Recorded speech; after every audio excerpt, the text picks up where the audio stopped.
Stāsts par to, cik lielu spiedienu uz grīdas radīs spainis, kurš pieliec ar ūdeni. Vai vienalga, kas cits viņā atrastos iekšā. Šajā gadījumā mums vajadzīgs spainis un kaut kas ieliec viņā iekšā. Uzzīmēsim spaini. Apmēram, ja iedomājamies, ka spainis ir kaut kas trīsdimensionāls, tad spainim ir apakšējā daļa, spainim ir augšējā daļa un spainis tātad ir pieliets ar ūdeni. Ūdens līmenis varētu būt kaut kur šeit, nav svarīgi pašlaik kur, bet ūdens tur ir. Tātad jautājums vēlreiz ir par to, kāds ir spiediens, ko rada spainis uz grīdu. Un spiedienu mēra paskālos, tāpēc arī meklēsim atbildi. Vispirms, kāds ir spiediens paskālos spainim uz grīdas, ko rada ūdens pusspainis. Tā, lai to noskaidrotu, nepieciešams noskaidrot kaut kas par spaini. Ko spainim var samērīt? Spainim, piemēram, var samērīt apakšējās daļas laukumu. Vai laukumu vienkārši var samērīt?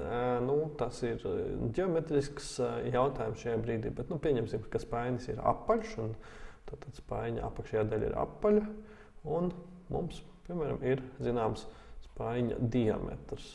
Tātad diametrs, tas mums būs jāzina par spaini, to taču var izdarīt ar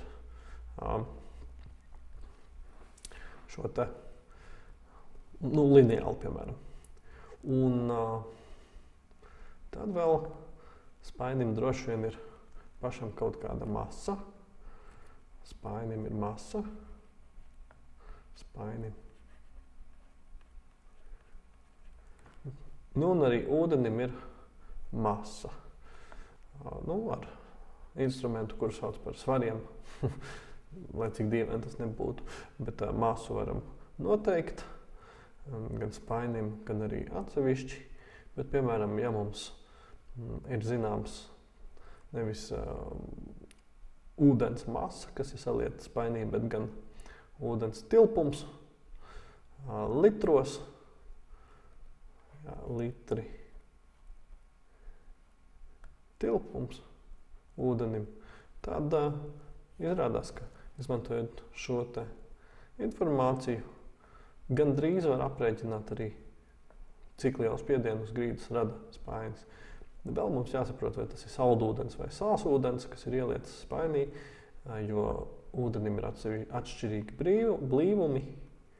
Mums kaut kas šeit ir jāpieņem, un pieņemsim, ka tas ir saldūdens, un saldūdens blīvums šajā situācijā būs, 997 kg uz kubikmetru. Labi, ūdens izvēlēts, masa spainim, cik varētu svērt spainis, kādu puskilogramu, piemēram. Tad te būs 0,5 kg svērš spainis, piemēram, plastmasas spainis. Un spainim apakšējās daļas izmērs varētu būt 60 cm. 60 cm.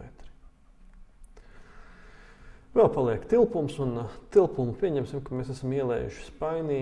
Spainī maksimāli parasti var 10 litrus saliet, tad ir lielāki spaiņi, kur vairāk. Pieņemsim, ka spainī atrodas 6 litri ūdens. 6 litri daudz ūdens.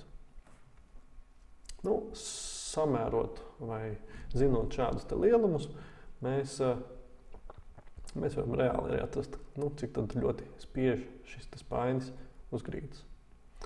Pirmkārt jau, lai atrastu spiediena formula, mazais P burts, simbols, ir vienāds. Tad, ja mēs zinām, ar cik lielu spēku šis spēks tiek radīts uz virsmas laukumu. Kā jau mēs te secinājām, spainim virsmas laukums, uz kuru tiek spiests, ir riņķa līnija, apaļš virsmas laukums. Te gluži neizskatās apaļš, bet mums pieņemsim, ka tas ir apaļš. No apakšpuses skatoties. Un Tātad izmērs, kas par riņķa līnijām mums ir zināms, ir stipri vienkārši. Ja mēs zinām, piemēram, diametru, tad tālāk jau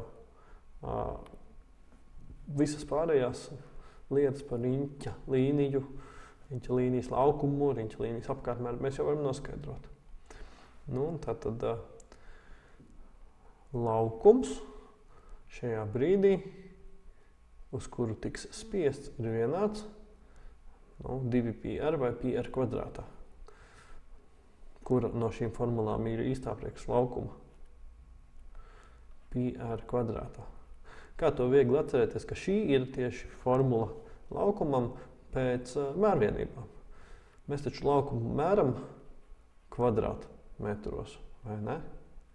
Un vienādojuma otrā pusē mums ir arī mērvienība, 3,14 bez mērvienības, un r, tātad tas ir rādijus, nevis diametrs, bet rādijus būs vajadzīgs. Bet tas nekas, ar to tiksim galā. Un rādijus reiz rādijus kvadrātā. Tātad πr kvadrātā ir īstā formula, lai atrastu laukumu. Vēl viens veids, kā saprast, kuras no formulām kām īsti atbilst. Zinu, ka πr kvadrātā un 2πr ir formulas, kuras bieži vien atcerās, bet nevar atcerēties, kam tad viņas bija. Laukumam vai riņķa līnijai. Labi, īsto formulu laukumam mēs jau esam atraduši. Tagad jāsaprot par spēku. Spēks savukārt šajā brīdī ir kāda veida spēks? Smaguma spēks. Vai citiem vārdiem sakot svars. Vai vēl citiem vārdiem sakot gravitācijas radītais spēks. Un smaguma spēku, jeb gravitācijas spēku, jeb arī sauktu par svaru, mēs varam atrast, ja mēs zinām, kāda ir kopējā masa tam, kas pakļauts gravitācijai un, protams, gravitācijas brīvās krišanas pātrinājums. Ja mēs varam atrast masu, tad, protams, sareizināsim ar brīvās krišanas pātrinājumu un iegūsim šo spēku. Un šajā te stāstā par spiedienu mums ir tik tiešām gravitācijas spēks, jo gravitācijas spēks ir iemesls spainim kopā ar visu ūdeni spiest uz šo te spaiņa apakšējo laukuma daļu. Labi, vai mēs zinām kaut ko par masām šajā brīdī? Mēs zinām, ka masa, kas ir jāizmanto gravitācijas spēka formulā, ir kopējā masa ūdenim un spainim. Katram no tiem ir masa. Tātad kopējā masa ir tad, kad es saskaitīšu spaiņa masu, spainis, un pielikšu klāt vēl ūdens masu. H2O pierakstīsim, ūdens. Tā, un tad būs kopējā masa, un tikai tad es varēšu likt iekšā gravitācijas, bet smaguma spēka formulā šo te kopējo masu. Ir gandrīz labi, jo spaiņa masu es zinu, diametru es zinu, tas nozīmē rādījus es arī zināšu. Bet kā ir ar ūdens masu? Ūdens masa ir saistīta ar blīvumu un tilpumu. Šeit ir mazliet jāsaprot, ka tilpuma mērvienība ir kubikmetri, nevis litri. Tad sanāk tā, ka pirmkārt jau masa ūdenim būs zināma tad, ja es paņemšu un sareizināšu ūdens blīvumu ar ūdens tilpumu. Tad es tik tiešām uzzināšu arī masu. Kā es zinu, ka tā ir formula priekš masas atrašanas, tikai tāpēc, ka es atceros, kas ir blīvums. Blīvums ir tad, ja es paņemu masu un izdalu to uz cik lielu tilpumu šī masa aizņem. Kilogramu uz kubikmetru. Kilogramu uz kubikmetru. Tātad. Un Tātad blīvumam ir kilogramu uz kubikmetru, kā jau es te rakstīju. Un tātad, lai iegūtu kilogramus, mums ir blīvums jāsareizina tilpumu. Tad mēs iegūsim masu. Labi. Vai mēs zinām tilpumu? Jā, mēs zinām tilpumu ūdenim un tie 6 litri, bet litri nav pamatmērvienība, tie kubikmetri. Un tas, ko vērts ir atcerēties, ka vienā kubikmetrā ir 1000 litri. Labi. Ja vienā kubikmetrā ir 1000 litri, tad vienā litrā ir 0,0001 kubikmetrs. Un 6 litros tas attiecīgi ir 6 dalīts ar 1000, jeb 0,006 kubikmetri. Tā. Nu, tagad paskatīsimies, ko mēs zinām. Tilpumu mēs zinām, blīvumu mēs zinām, masu mēs arī uzzināsim. Nu, tad ir vērts pārrakstīt šo te sākotnējo formulu, balstoties uz to, ko mēs zinām. Sākšu ar saucēju. Saucējā mums ir laukums. Tātad, ja mums ir laukums, un laukums ir riņķa līnijas laukums, tātad laukumu mēs varam uzrakstīt arī kā pi un radius kvadrātā.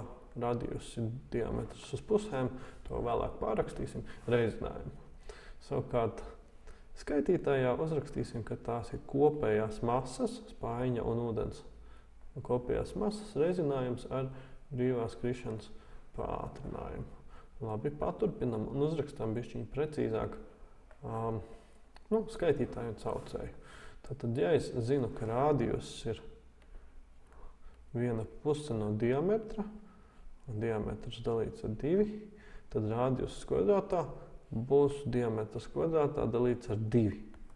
Labi, tātad tas man jāņem te vērā, un es rakstu, ka pi ir jāreizina ar diametru dalīts ar 2 kvadrāta vērtību. Labi. Savukārt skaitītājā es jau varētu sarakstīt šādus lielumus. Tātad kopējā masa ir, tad, kad es pielieku spaiņa masai klāt, es pielieku ūdens masu, bet ūdens masa man ir blīvuma un tilpuma reizinājums. Blīvuma un tilpuma reizinājums. Es nerakstīšu, ka tas ir ūdenim, cerams, ka to jūs sapratāt. Un tad tā ir summa abām divām masām. Un šī summa vēl ir jāreizina ar brīvās krišanas pātrinājumu. Lūk, tagad gan jau mēs nokļūstam pie lietām, kuras mums ir zināmas skaitliskās vērtībās, lai mēs varētu ņemt un salikt iekšā. Bet pirms mēs to darām, man ļoti nepatīk, ka mums ir 2 daļsvītras. Visvienkāršāk būtu, ja būtu viena daļsvītra. Tāpēc es ņemšu un atvēršu šeit iekavas vaļā. Un tad diametrs kļūs kvadrātā un divnieks kļūs par 4. Un tad to divnieku varētu arī kaut ko izdomāt, ko ar viņu īsti izdarīt. Tātad masa spainim plus blīvuma tilpuma reizinājums, kurš ir arī masa ūdenim piereiz, ar visu kopā reizināts ar gravitāciju, ir jāizdala ar pi un reizinājumu ar d kvadrātā dalīts ar 4. 4 nāk no 2 kvadrātā. Es esmu atvērs iekavas šajā brīdī. Tā. Tā, tas būtu tas pats, kas pārrakstīšu vēl vienreizīt, jo nekad nevar saprast, kur tas 4 nokļūst, vai skaitītājā vai saucējā. Kā tad viņš nokļūst? Kad viņš nokļūst skaitītājā šajā brīdī. Tie, kas zina matemātiku, zina, ka viņš nokļūst skaitītājā. Es parādīšu citiem, ka principā tas, ko es tagad esmu uzrakstījis, es varētu arī ielikt visu saucēju iekavās, tikai tāpēc, lai uzskatām būtu, ka es varētu paņemt spaiņa masas summu ar ūdens masas summu, kas slēpjas blīvuma tilpuma reizinājumā, sareizināt to ar G un tad izdalīt. Daļsvītas vietā es varētu rakstīt šo te dalījumu ar phi reizinājumu ar d kvadrātā dalīts ar 4.